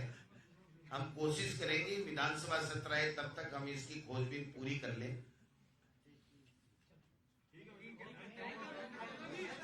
हाँ हाँ, जग जाएगी, जग जाएगी। विधायक ने कंपनी बना करके जगह लूटने के लिए वो आज ही बता दूंगा क्या। बद्री वार्डा में कौन से बीजेपी का विधायक है? वो तो सड़कों की स्वीकृति देख लो, पता लग जाएगा किस इलाके में किसके कहां से क्या हो रहा है। हाँ हाँ,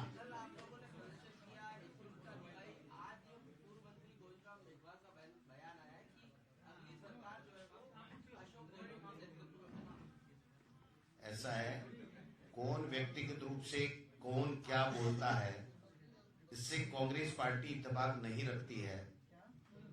गाली तो दी नहीं, लेकिन पार्टी का मुख्यमंत्री कौन होगा ये पार्टी आलाकमान तय करती आई है, आगे भी वही तय करेगी।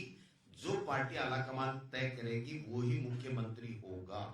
मोदी साहब, आपने बताया कि भाई वर्तमान सरकार ने कहीं भी धरना प्रदर्शन करने के लिए जगह नहीं, कांग्रेस किस तरह ना जब सरकार थी तो कौन कौन सी जगह आप लोगों ने चिन्हित कर रखे थे कि यहाँ धरना प्रदर्शन? अब बता दूं, हमारे तो रोजाना ही करते रहते। अब मैं बता दूं, कौन सा स्थान था? जो शहीद स्मारक था उसमें कभी ताला नहीं लगा, हमने कल खुलवाया, हमारे सबके ताला लगा हुआ था।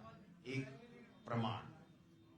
और दूसरा प्रमाण ये है कि सिविल लाइंस का तो ऐसा हाल कर दिया है, क्योंकि मेरा मकान वहाँ सिविल लाइंस में है। जब भी कहीं कोई कुछ होता है तो सबसे पहले उसको बंद कर देते हैं, कोई सीएम हाउस में नहीं घुसते। नहीं, वो बंदर है ना, बंदर, वहाँ लोगों को वो भी नहीं आ सकते। वो भी पेड़ से पेड़ या उनकी चार दीवारी डंडे पर से आते हैं, उनको सीधा रास्ता नहीं मिलता बेचारों को। राहुल गांधी जी के साथ संसद में धक्का मुक्की हुई है, उनको बाहर निकाल दिया। किनको? राहुल गांधी जी के साथ संसद में धक्का मुक्की हुई है, ये भाजपा सांसदों ने धक्के दिए, राहुल गांधी ने धक्का दिया है, धक्का मुक्की हुई है। मेरी बात सुनिए, राहुल गांधी जी की तरफ उन्होंने अगर टेढ़ी आंख करके भी देखा है तो इन बीजेपी वालों की दिल्ली सरकार की बैंड बजा देंगे, और जनता राहुल गांधी जी के साथ में है, क्योंकि राहुल गांधी जी देश के लोगों में प्यार फैलाने का काम करते हैं, नफरत फैलाने का नहीं करता। और कोई? थैंक यू, नमस्कार नमस्कार नमस्कार।